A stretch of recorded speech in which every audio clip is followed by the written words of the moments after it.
voilà, on est de retour en plateau avec Nico du coup, c'est bien ça? Bonjour, oui, effectivement. Et c'est Nico de Château. De Château, voilà, de la Voilà, maison d'édition ouais, Château. Alors Nico, c'est mon nom de youtubeur maintenant. Ouais. Et ça vient du fait que mes partenaires japonais, donc avec qui on travaille pour la maison d'édition, je ne sais pas pourquoi, on commençait à faire la blague de m'appeler Nico par rapport à Château, parce que mon nom c'est Nicolas et du coup c'est plus facile de dire Nico. Ouais. Et du coup j'ai gardé le truc. Je me suis dit ça tombe bien. Allons-y. Eh bien écoute Nicolas, est-ce qu'on peut revenir un petit peu au début de l'histoire avant donc, si on prend maintenant, tu as une maison d'édition qui s'appelle Château, on va en parler, mais comment tu as fait pour en arriver là? Comment j'ai fait pour en arriver là? Alors, c'était un soir sombre, il y a de cela très longtemps. Je visualise. Voilà. Non, en réalité, j'avais cette idée de créer une maison d'édition de manga depuis de nombreuses années, depuis mes 14 ans. Okay. Et la chose, c'est que c'est toujours resté dans un coin de ma tête. J'ai travaillé dans d'autres choses auparavant. J'ai travaillé dans les médias, j'ai travaillé chez Énergie, chez Webmedia. Et fut le moment où je suis arrivé, où j'ai voulu créer mon entreprise. Donc, j'ai créé une première entreprise qui faisait des applications pour smartphone. Ok. Ça me plaisait pas. On m'avait dit d'aller dans ce milieu-là parce qu'on disait c'est là où il y a de l'argent, c'est là où on peut accéder à plein de choses et tout ça. Je me suis dit bon, on va tester. Au bout d'un an, je voyais qu'on perdait d'argent et qu'en plus ça me plaisait pas. Donc je me suis dit bon, la double peine. Quitte à créer une entreprise, autant faire quelque chose qui me plaît. Pas forcément que ça soit le plus rentable ou quoi que ce soit, mais vraiment quelque chose qui me plaît. Et tout de suite, l'idée d'une maison d'édition est arrivée. Je connaissais rien au monde de l'édition. Je savais même pas comment on faisait un livre. Okay. Donc voilà. Mais malgré tout, j'ai décidé de me lancer. Et en 3 semaines, Château était lancé. Et voilà, après on vient de fêter nos 7... Comment t'as appris? C'est juste ce que tu disais, ouais, j'y connaissais rien. C'est vraiment, tu t'es documenté, tu t'es entouré. C'est vraiment ça. Je me suis mis en mode étudiant à la fac pendant 1 mois littéralement à lire tout ce qui était possible et imaginable. Donc j'ai compris le processus de création d'un livre de A à Z et pareil dans tout ce qui était au niveau distribution, négociation et tout ça. Le plus difficile après a été effectivement de commencer parce que quand on commence et qu'on n'a ni les contacts et qu'on n'a rien, on va démarcher les éditeurs japonais, va démarcher tout le monde. Ouais, c'est ça. Toi, ça a été quoi? Parce que tu te dis, bon, il va falloir que tu prennes un angle d'attaque. Ça va être quoi ton angle d'attaque quand tu lances Château? À qui est-ce que tu vas contacter? Qu'est-ce que tu as envie d'éditer finalement? Alors, j'aimerais bien raconter une histoire magnifique sur... mais en fait, non, il n'y avait aucune idée. C'est juste que je me suis lancé comme ça et j'ai suivi vraiment la vague en mode... bon, voilà. J'avais une liste déjà de mangas que je voulais sortir et qui n'étaient pas encore publiés. Et donc, j'ai tout simplement essayé de trouver tous les contacts. C'est-à-dire que chaque contact pour chaque maison d'édition, c'est moi-même qui ai creusé pour aller au plus profond et essayer de les trouver. Voilà. Ça fait partie de mes compétences. Je peux trouver les contacts de n'importe qui dès l'instant où j'en ai besoin. Donc voilà, je l'ai fait petit à petit. Avoir la confiance des éditeurs, ça c'est la chose la plus difficile parce qu'effectivement quand on démarre, soit on a beaucoup d'argent et là à ce moment-là c'est un peu plus facile. Mais sinon, soit on est comme moi, on lance une entreprise avec toutes ses économies personnelles et là à ce moment-là il faut être sûr de gérer les choses. Mais j'ai jamais vraiment eu de cadre ou de réflexion. C'est vraiment j'ai suivi ma manière de procéder et tout ça. Et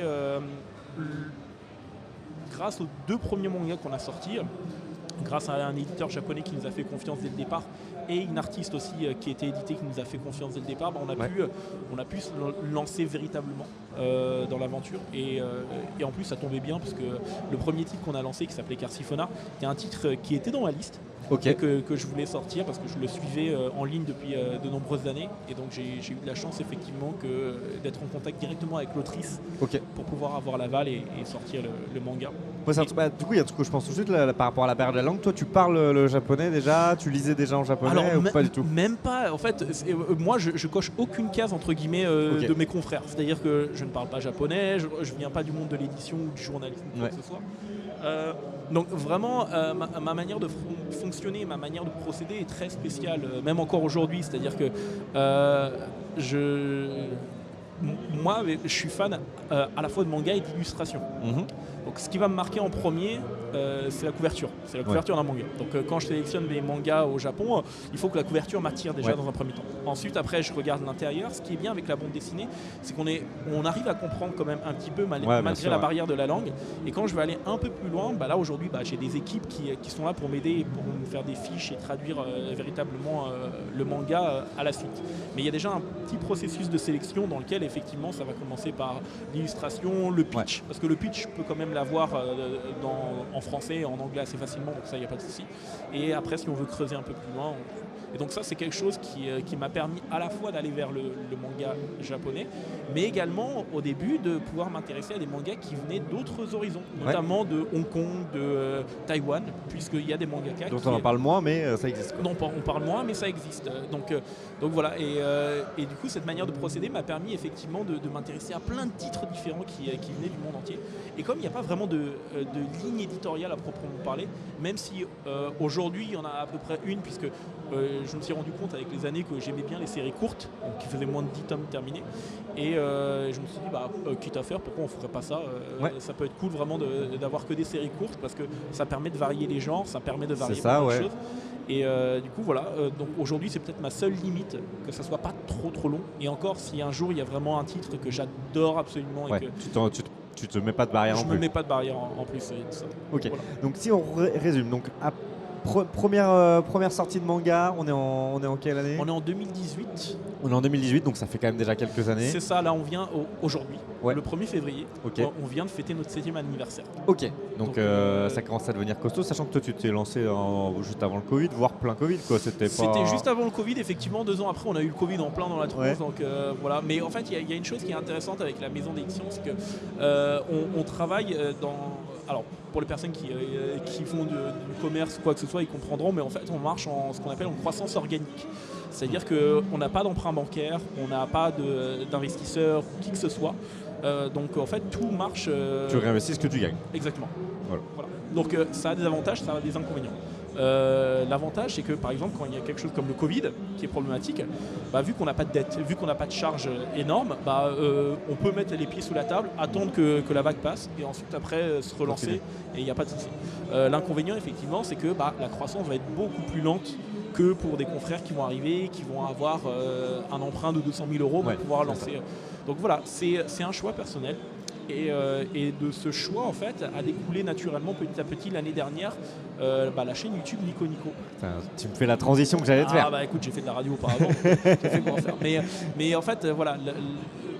Arrivé après 7 ans, il y a un plafond de verre qui attend. C'est-à-dire que la maison d'édition a suffisamment grandi pour avoir son public. On fait partie du top 15 des éditeurs de manga en France sur 42 éditeurs. Mais il y a encore une limite. Et cette limite, en fait, c'est le fait qu'au bout d'un moment, ce plafond de verre, on est suffisamment connu des amateurs de manga, mais pas encore suffisamment connu du reste du grand public. Donc souvent on décide de gérer un budget en influence pour faire appel à des créateurs de contenu qui vont mettre en avant la maison d'édition. Mais moi de mon côté je me disais en fait la plupart de ces créateurs de contenu peut-être ils ne connaissent pas la maison d'édition. Ou peut-être qu'ils s'en foutent. Donc quitte à faire, pourquoi je ne deviendrai pas moi-même entre guillemets ce créateur de contenu et cet influenceur. Tu vas faire ton personal branding et devenir l'incarnation de ta marque. C'est exactement ça. En fait c'est arrivé à la suite d'une autre annonce parce que l'année dernière j'ai indiqué que parmi les rares confrères qu'on avait, en fait j'étais le seul éditeur qui était géré par une seule personne, moi. Voilà, donc en fait on a des équipes de freelance pour le lettrage et la traduction, mais en fait tout le reste est géré par une seule personne. Et du coup ça a surpris énormément de lecteurs, de personnes. Et en convention justement les gens, comme je discutais avec eux, ils arrêtaient pas de me dire mais en fait il faut en parler, il faut expliquer comment ça marche derrière, on aimerait comprendre et tout. Et au bout d'un moment je me suis dit quitte à faire, allons-y. J'aime pas trop me montrer, mais si ça me permet à la fois de faire la promotion de la maison d'édition et d'expliquer en toute transparence comment fonctionne une maison d'édition, parce que la chaîne YouTube ne va pas parler uniquement des bonnes choses, elle va parler également des mauvaises choses ou quand il y a des décisions qui sont prises. La transparence finalement. Voilà, et en fait c'est le meilleur moyen finalement de créer ce pont, ce lien direct avec les lecteurs sans passer par un intermédiaire. Donc en fait on devient nous-mêmes le prescripteur à ce niveau-là. Après un an, je commence à prendre l'habitude et c'est vachement intéressant parce qu'effectivement quand je discute maintenant avec les gens en convention, il y en a certains qui sont des abonnés de la chaîne YouTube. Ils connaissent par YouTube aussi. Voilà, donc ces personnes-là aussi, à la fois je peux discuter avec eux de YouTube, mais je peux leur montrer la maison d'édition et faire la promotion de celle-ci. Donc voilà, c'était une autre chose que je n'avais pas prévue mais qui est arrivée naturellement et donc aujourd'hui c'est assez intéressant parce qu'il y a des personnes qui vont vouloir effectivement faire des interviews envers le youtubeur et il y en a d'autres qui vont vouloir faire des interviews par rapport à la maison d'édition et à sa création. Ou les deux presque. Ou les deux, voilà. C'est ça.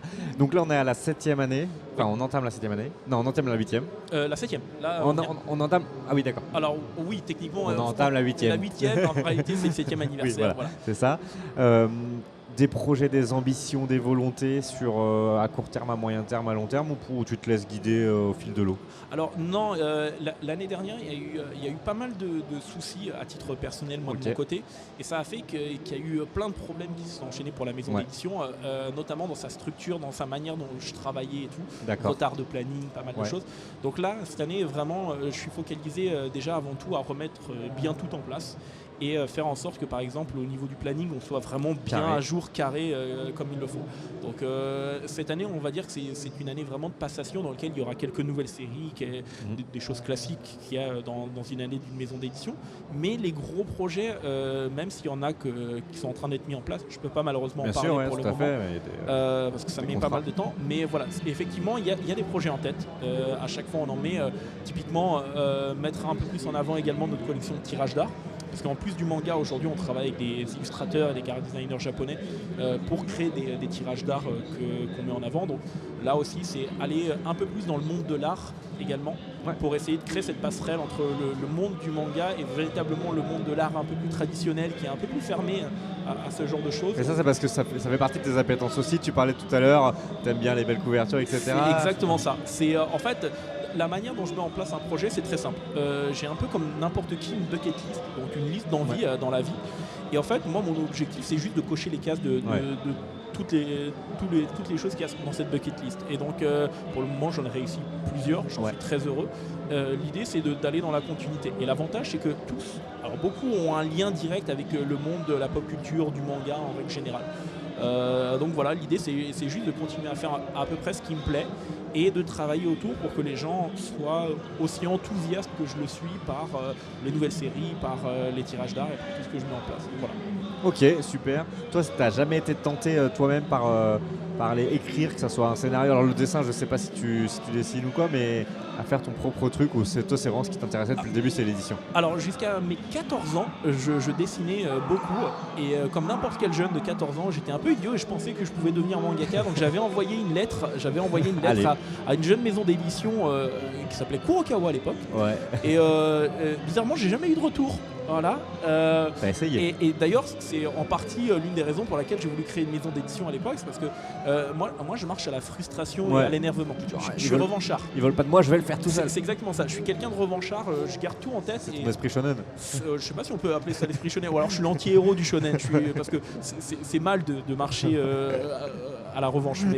Mais effectivement, j'ai vite compris par la suite, en grandissant, que j'étais beaucoup plus doué pour trouver des auteurs que pour en être un. Aujourd'hui, je suis conscient que je ne suis pas un auteur, je ne suis pas un mangaka, je ne suis pas un dessinateur.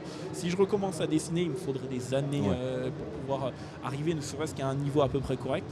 Donc j'ai vite compris qu'en fait j'avais plus effectivement une appétence pour trouver des artistes et pour les mettre en avant que pour être un artiste moi-même. Voilà, donc pas de manga nico pour le moment. Pour le moment en tout cas. Et deuxième question, c'est vrai que nous dans les conventions on croise de plus en plus aussi d'artistes et d'auteurs français, de mangaka français. Est-ce que tu en proposes toi avec Chatto Chatto ou est-ce que en tout cas si tu n'en proposes pas, tu n'es pas fermé à l'idée? Alors je suis pas fermé à l'idée, mais comme je marche au coup de cœur en fait, il faut que je trouve la bonne série, la bonne œuvre. La problématique c'est que les auteurs français ils sont de plus en plus talentueux, ils ont de plus en plus de compétences, mais ils restent en concurrence directe avec les auteurs japonais. Et il y a 2500 nouveautés par an au Japon, des fois un peu plus. Donc et nous en France on est sur quoi? Sur une vingtaine, une trentaine? Voilà, et surtout éditer un manga français est beaucoup plus risqué pour un éditeur que d'éditer un manga japonais. Et du coup en fait c'est pour ça que pour le moment je reste focalisé sur le catalogue japonais puisque j'ai un choix qui est conséquent. Quand tu édites comme ça un manga japonais, tu as déjà des chiffres, tu sais déjà si là-bas ça a marché, etc. ou Alors non, je marche pas de cette manière-là, c'est-à-dire que moi il faut vraiment que ça me plaise. C'est juste ça te plaît. Voilà, typiquement on va parler d'un manga que je t'ai amené, regarde là, Enrollback, c'est un manga qui est sorti chez Square Enix il y a de cela quelques années. Et au Japon il avait marché à peu près correctement. Voilà. mais moi j'ai eu un coup de cœur énormément pour la jaquette, vraiment qui était absolument incroyable. Donc on a gardé déjà la jaquette telle quelle, comme au Japon, on n'a rien changé. Avec les caractères, etc. Exactement, les katakana. Et en fait, il a très bien marché en France, à tel point que Square Enix l'a ressorti au Japon. Ok. Il avait été en arrêt de commercialisation, du coup ils l'ont ressorti au Japon et ça les a fait tiquer quoi. ça les a fait tiquer. Et en fait, j'ai pas cette perception de parce que ça a marché au Japon, il faut absolument qu'on l'ait en France parce que ça va marcher en France. Je suis plus dans l'idée de cette œuvre me plaît énormément, il me la faut absolument. Donc on va travailler peut-être le marketing et on va faire le nécessaire pour essayer de faire en sorte que ça marche en France. Il n'y a jamais de garantie que ça fonctionne. Mais il y a toujours cette volonté de je veux mettre en avant l'œuvre et l'auteur, et après on verra si derrière ça fonctionne ou pas. Mais au moins je sais que j'ai quelque chose qui me plaît, et donc pour moi c'est beaucoup plus facile entre guillemets de travailler une campagne de communication autour que si c'était un manga qui a cartonné au Japon, mais en fait j'ai aucune appétence pour ce manga là et quoi que ce soit. Donc, voilà. T'en as ramené 2 autres, est-ce que tu veux nous en parler quand même rapidement? Ouais, je vais en ramener 2 autres parce qu'il y en a une. Alors il y a celui-ci, le tome 2 est sorti hier en librairie et magasin spécialisé, donc Polaris Will Never Be Gone. Là pareil, j'adore les couvertures, c'est toujours un truc en commun chez nous. Et en fait ce qui est intéressant avec cette série en 3 tomes, c'est qu'en fait on est un peu dans la lignée de Oshinoko. J'ai tendance à dire que c'est dans la lignée du premier épisode d'Oshinoko si les personnes sont très animées et tout ça. Donc on est dans le monde des idoles, ça parle d'usurpation d'identité et de deuil, comment on fait le deuil envers une personne dont on était un fan hardcore. Et en fait c'est vachement intéressant parce que voilà, je parlais tout à l'heure du fait qu'il y a eu quelques problèmes au niveau du planning et tout ça. Typiquement le tome 2 aurait dû sortir l'année dernière. Donc, et là il vient d'arriver. Voilà, là il vient d'arriver, le tome 3 va arriver beaucoup plus rapidement. Mais du coup en fait il est disponible en librairie, magasin spécialisé depuis hier. Ok, c'est noté.